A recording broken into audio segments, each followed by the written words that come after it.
այս նախագիծը ընդհանուր առմամբ դրական է եւ հասարակության եւ բոլոր շրջանակներում ես նախագծից չեմ ուզում հիմա ասեմ ուղղակի օգտվելով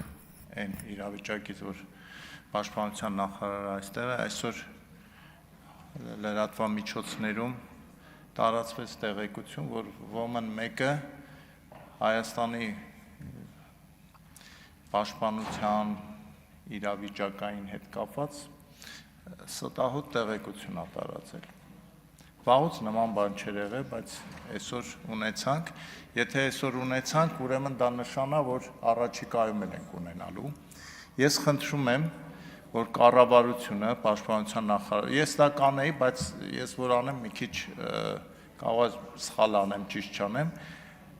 վաղուց հասունացել է, ես միշտ եմ առաջարկել, հատկապես այն օրերին, երբ որ սահմանային լարվածությունները շատ էին,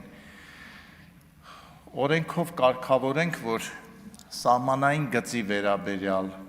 բանակի հետ կապված, սահմանի հետ կապված տեղեկությունը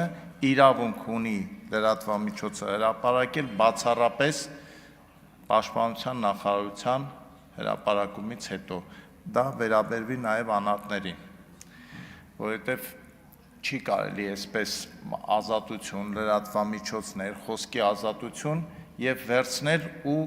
մի տեղեկություն հրապարակել, որից առնվազն ես